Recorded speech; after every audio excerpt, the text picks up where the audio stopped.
Hello, my name is Lisbeth Pineda, and today I will be presenting my PowerPoint on Ode to a Nightingale, who was written by John Keats.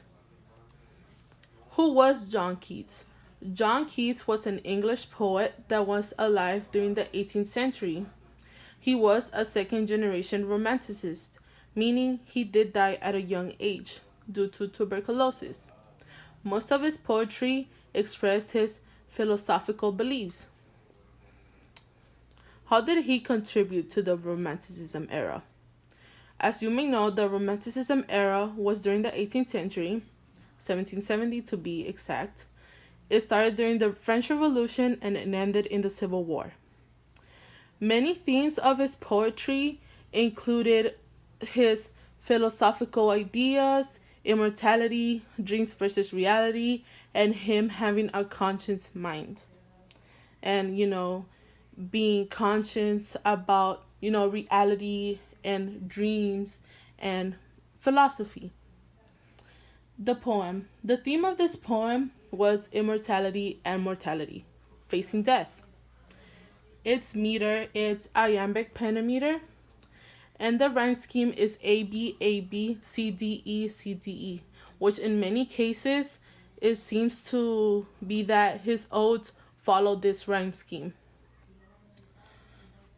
The main literary device that is seen throughout the poem, which is the main center of idea of the poem, is the nightingale. The nightingale symbolizes immortality. Throughout the whole poem, the narrator, the poet, he seems to admire the nightingale, to be jealous of the nightingale, to have envy towards him. In stanza 1, he describes himself as being numb, heartbroken. He feels so numb that he feels as if he drank poison, which he mentions hemlock, and hemlock is a poisonous plant.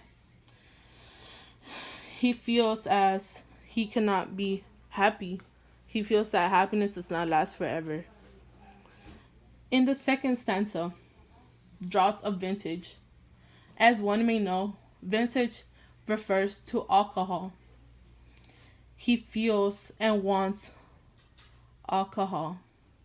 And as one may know, purple stained mouth is referring to wine. Stanza 3.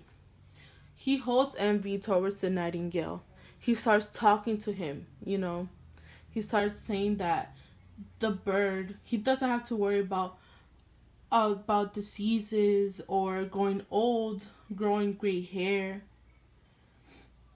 As mentioned in the poem, he mentions palsy. Palsy is a disease. Diseases come with old age. Okay, stanza 4. Stanza 4 describes as the poet wanting to be alone. He describes himself being in the night sky, wanting him to fly along the nightingale. Stop worrying about people around him. Stop worrying about his life once and for all.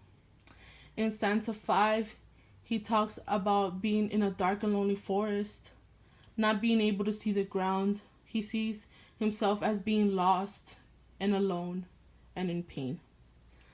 In stanza 6, he's ready to die. He is ready to end it all and talks about a smooth and easeful death, as is he mentions, half in love with easeful death.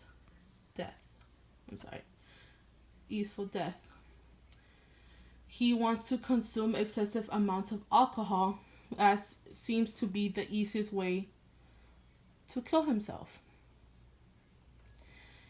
In stanza 7, he mentions as the bird, he mentions again, though was not born for death, immortal bird.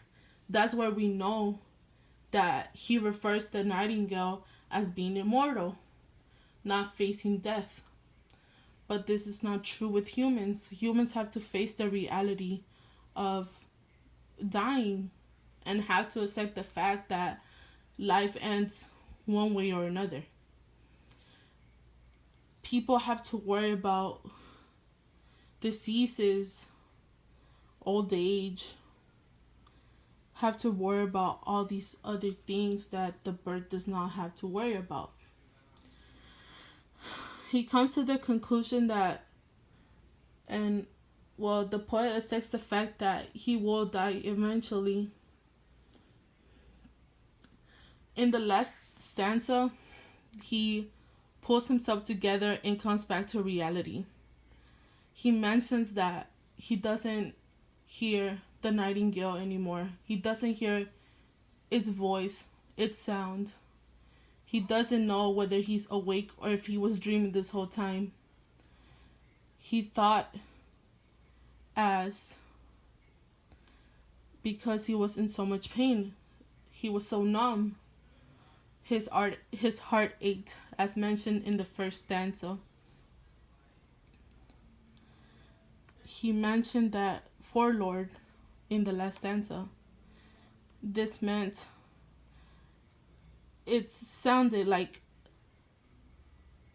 it was peace. It sounded like a bell. Forlorn is the meaning abandoned, being lonely, and that's how he felt throughout this whole poem. That was the feeling he felt, I guess, as if he was writing this poem.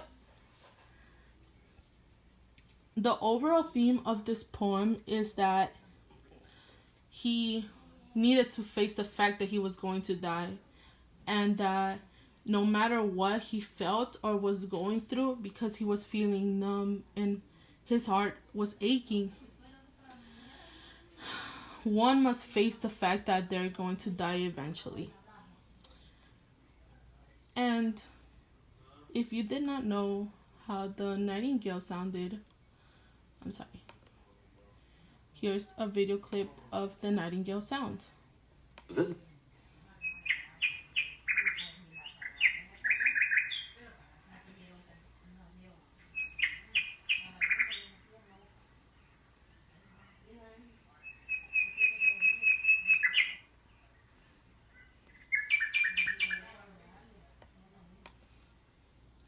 Thank you for watching.